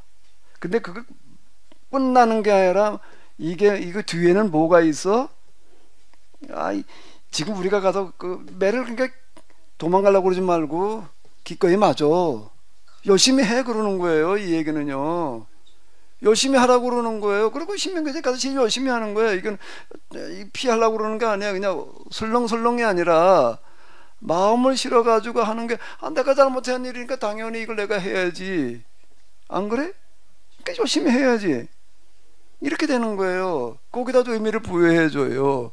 그리고 저녁에도 성경 공부하러 오고 회당에 모이고 집에 가서 가르치는 거기에다도 의미를 부여해줘. 이거 하나하나가 지금 대단히 중요한 거다. 이거에 세계 역사가 결정되어진다.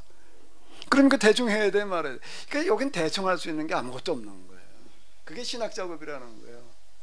신학 작업은. 그럼 오늘 우리도 똑같은 거예요. 제가 전에 그런 얘기 많이 했잖아요.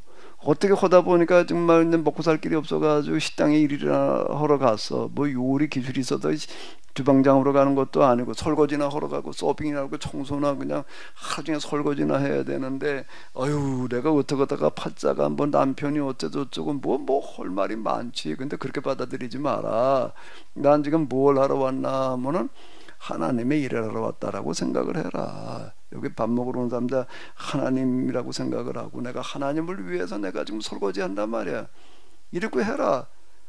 이렇게 제가 이제 의미를 부여해 주는 거예요. 어떤 장로 내가 저 세미나 전에 온 적이 있어요. 장로님 그 부영 권사님하고 뭐라고 탄식을 하나 하게 되면은 우리 교회 여기 저 세미나도 와서 여기 이제 이거 장판하는 사람인데 같이 밥 먹으러 가지고 얘기를 하는데 탄식을 하고 앉았는 거예요.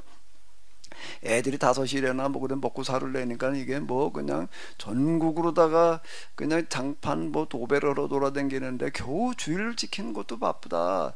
장로가 돼가지고 주일날 겨우 교회 가는 것도 그냥 허덕거리고 그냥 그러고 산다. 아유 그래도 좀 하나님 일 좀 뭐 하고 그래야 될 텐데 그건 전혀 못한다. 하나님을 전혀 못한대. 그냥 먹고 사느라고 그냥 장판이나 하고 도배나 하러 돌아다닌다. 그럼 내가 뭐라고 그랬냐면 그렇게 생각하지 말고 장판하고 도배하는 것도 무슨 일이다? 하나님의 일이다. 네 집에 정판하러 가게 되면 내가 지금 하나님이 살 집에 장판하러 한다고 생각을 하고 최선을 다해서 해놔라 말이야. 하나님의 일이 딴 데 있는 게 아니라 거기 있다. 나중에 그분들이 또 우리가 이래도 불렀는데요. 뭐라고 얘기를 하는가 목사님 그때 그렇게 얘기를 해줘가지고 그 다음부터 내가 이제 일하면서 기쁨이 생겼단 말이야. 기쁨이 생겼다고 이렇게 얘기를 하더라고요. 그러니까 신학은 내가 지금 하고 있는 보잘것없어 보이는 일에 뭘 부여해 주는 거예요? 어떤 의미요? 가장 큰 의미를 부여해 주는 거예요. 가장 큰 의미를 부여해 주는 거예요. 난 지금 뭐 어떻게 하다가 뭐 남편을 잘못 만나서 내가 이러고 있는 게 아니야. 오늘 나는 지금 뭘 하는 중에? 하나님의 일을 하는 중에 하나님을 대신해 가지고서 설거지하는 사람한테 그렇게 말을 해주는 거고 장판하는 사람한테 그렇게 말을 해줘야 되는 거지. 아이 어떻게 뭐가 잘못돼 가지고 말이지 이러고 이렇게 얘기를 하는 게 아닌 거지. 그게 포로게이시나. 그렇게 부여를 해준 거, 의미 부여를 해준 거예요. 그러니까 다 힘내세요. 힘내셔요. 그 일이 어떤 일이든지 상관이 없어요. 그건 가장 큰 일을 하고 계시는 거예요. 가장 귀한 일을 하고 있는 거예요. 지금 그 일을 내가 어떻게 하느냐에 따라 세계 역사가 결정돼. 이게 포로기 예언자들의 역사 해석이에요. 자, 다시요. 결론이 이거예요. 포로기 신학에서 제가 느끼기에 가장 중요한 거는 내가 지금 하는 일 어떤 일이든지 상관이 없이 그를 내가 어떻게 하느냐에 따라서 뭐가 결정되어진다고요? 세계 역사가 결정돼요. 내가 지금 하고 있는 일보다 더 크고 중요한 일은 없어요.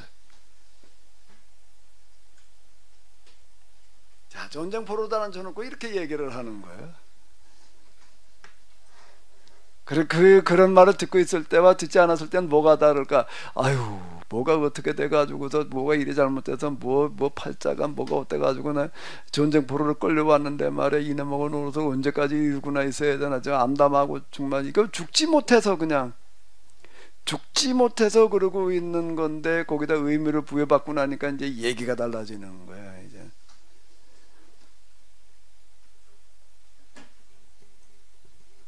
위기를 기회로 바꾸어가는 거지요.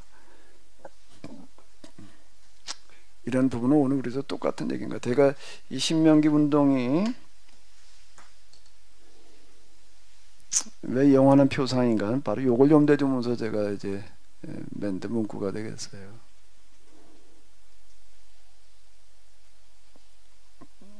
네, 예, 말씀하세요, 목사님.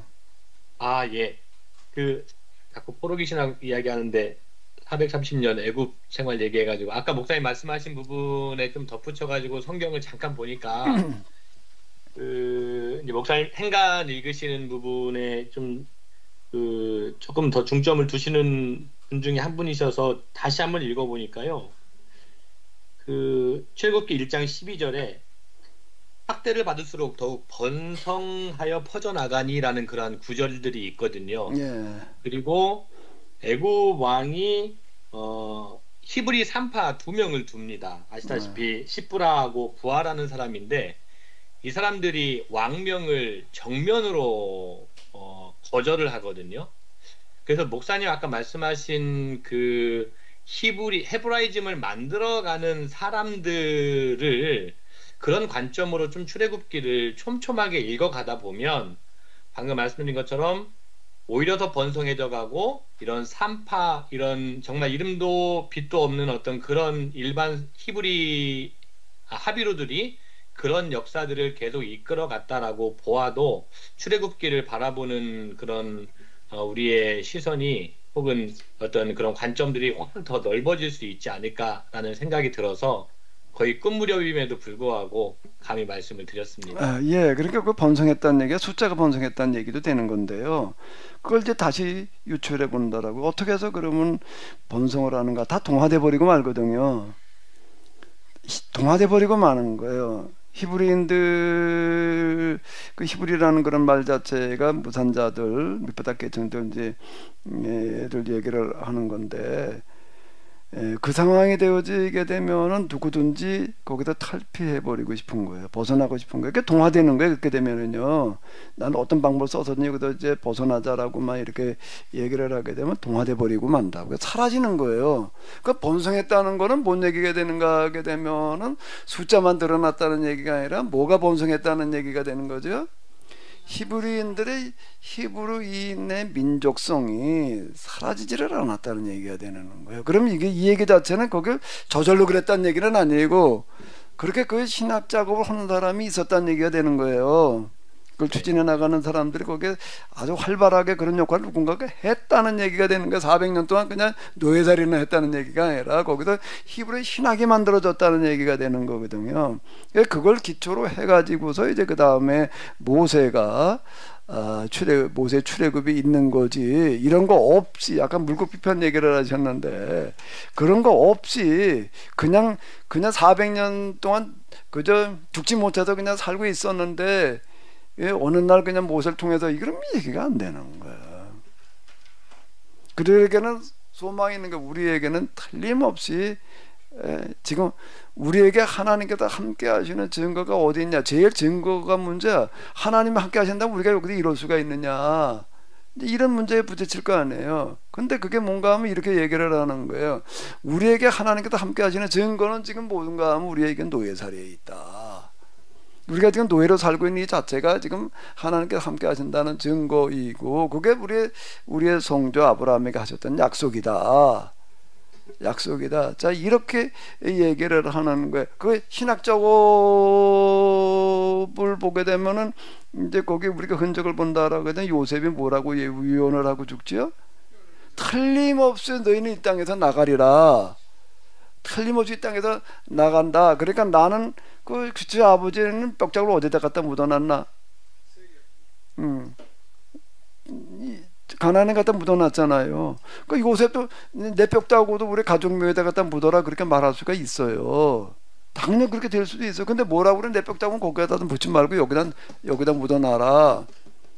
그래서 증거로 사용해라. 뭐로? 나중에 나갈 때 어떻게 해라? 내 뼈다고도 들고 나가라. 이 얘기 자체가 뭔가라고 하게 되면 여기에 어떤 하나의 신학 작업이 진행되어진다는 걸 볼 수 있는 거거든. 그러니까 이걸 믿는 거예요. 이 사람들은 그거를 계속 독려하는 사람들이 있었다고요. 400여 년 동안. 그러니까 그게 아까 얘기 뭐 번성했다는 얘기가 이걸 말하는 거라고. 숫자만 늘어났다는 얘기가 아닌 거예요. 그 신학 작업이 결국은 살게 하는 거예요. 그러니까 어떤 신학을 어떻게 말해주느냐는 게 이렇게 신학적 의미를 부여해 주는 거죠. 그게 굉장히 중요한 거예요. 그건 오늘도요. 근데 오늘 구속사에서는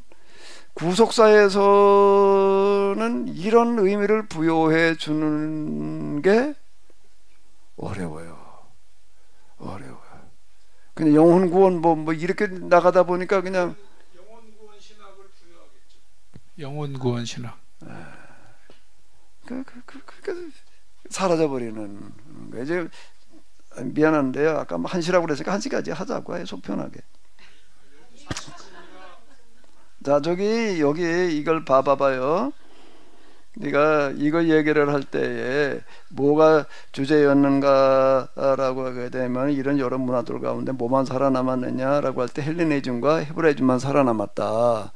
왜 살아남았느냐라고 할 때 근본의 뿌리를 뒀기 때문이다. 이제 그러면서 제가 여기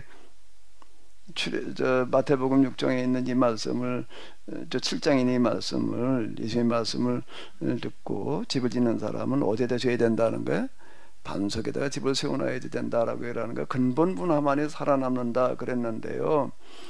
이 히브리 신학이야말로 진짜 근본을 추구하는 거야. 하나님의 뿌리라고 이렇게 얘기를 하는 건데, 하나님의 근본이라고 얘기를 하는 건데, 하나님한테 뿌리를 내려야 된다라고 이렇게 얘기를 하는 건데, 그게 하나의 기복신앙적인 신화적으로나 그렇게 말하고 끝나는 게 아니라 그게 철학을 능가하는 신학적인 의미를 그들이 당면하고 있는 그 어려운 상황에다가 부여를 해주는 거예요. 그걸 해석을 해주는 거예요. 그 부분이 그 해석을 기복식으로다가 해석을 해버리면 사라져요. 얼마 못 가 그거는. 근데 뿌리를 내려야 돼. 근본에다가. 이제 그게 지금 우리가 진면목을 어디서 보는가 하면 신명기 신학에서 보는 거죠. 그래서 어디다 뿌리를 내리게 했겠는가라고 할 때 그들이 포로살이에다가 의미를 부여해 주는 거예요. 그거 자체가 의미가 있다는 거예요. 지금요. 제일 중요한 의미가 여기 있다. 누구도 어떻게 하느냐에 따라서 이 바벨론의 문명이 결정되어진다. 진짜 그렇게 됐잖아요. 70년 만에 망하잖아요. 그 나라. 그 세계사의 미스테리 가운데 하나가 바벨론이 어떻게 허무하게 망하냐예요. 그건 답이 없어요. 그거는요. 설명이 잘 안 돼. 안에 그렇게 어마어마한 나라가 어떻게 그렇게 망할 수가 있냐. 허무하게. 답이 안 나와. 그런데 예언자들은 이미 답을 말해놓고 시작을 했어. 뭐라고? 예레미야는 사망 선고를 하고 시작을 해라 그랬잖아요. 그러니까 신명기 예언자는 뭐라고 말하는? 우리가 지금 어떻게 하느냐에 따라서 이 나라에 명줄이 달려 있다. 자, 이렇게 해석을 하는 거예요. 그럼 오늘 우리에게도 이 부분은 동일하게 적용시킬 수 있다는 거예요. 이 부분은 우리가 지금 하는 그 일이 전혀 의미 없는 일이 아니에요. 어떤 일인가 하면 가장 큰 의미가 있는 일이에요. 그런 해석이 필요하다라고 하는 거죠. 바벨론도 목사님 바벨론 그런 정신과 먼 삶을 살았으니까 바벨론 선물을 열어준 거 그냥 다 주라고. 차라리 너희 지배를 받는 것이 좋겠다. 여기에서 이제 바벨론 포로로 끌려간 사람들 가운데서 다는 아니고 소수는 그냥 또 동화돼 버리는 사람들도 있어요. 근데 주류 주축은 아니었다는 얘기고 이제 그게 전적으로 이제 이게 신명의 예언자들의 공인데요. 예. 자, 더 말씀이 없으시면 이제 맞춰도 되겠죠? 예, 다음 주에는 이제 이 귀환해 나가는 그런 과정인데요. 여기도 이제 우리가 좀 생각해 봐야 될 부분들이 많이 들어 있습니다. 그동안 이제 파편적으로 많이 얘기를 했던 것들인데요. 그걸 이제 모아가지고 그들의 귀환 당시 그 상황, 어떤 상황에 그들이 처했었는가, 그리고 이제 그들이 당면했던 가장 큰 문제들이 이제 뭔가, 그 문제들을 또 어떻게 이제 극복해 나가는가, 라고 하는 건데, 여기에 해당되어지는 성경은 좀 있습니다. 이제 에스라, 느헤미야, 그 다음에 또 학개, 스가랴도 거기에 이제 해당되어지는 거고요. 그리고 그 책 가운데 뭐 유대교의 헬라 문화 뭐 그런 책이 있고 그런데 그건 전에 언제 한번 우리 이재영 목사님이 뭐 유튜브에 뭐도 하나 올려놨더라고. 그런 거라 좀 한번 이렇게 보시게 되면 아마 좀 많이 도움이 될 수 있을 거예요. 그 다음에 이제 헬레니즘 문제가 되겠는데요. 다음 주에는 우리가 요거 문제를 가지고 또 같이 한번 이렇게 보도록 하겠습니다. 네, 우리 다 같이 주기도문으로 마치시도록 하겠습니다. 하늘에 계신 우리 아버지여, 이름이 거룩히 여김을 받으시오. 나라의 마옵시며 뜻이 하늘에서 이룬 것 같이 땅에서도 이루어지이다. 오늘날 우리에게 일용할 양식을 주옵시고 우리가 우리에게 죄진 자를 사하여 준 것 같이 우리의 죄를 사하여 주옵시고 우리를 시험에 들게 하지 마옵시고 다만 악에서 구하옵소서. 대개 나라와 권세와 영광이 아버지께 영원히 있사옵나이다. 아멘. 네, 오늘 하루 수고들 많으셨습니다. 네, 수고 많으셨습니다. 네.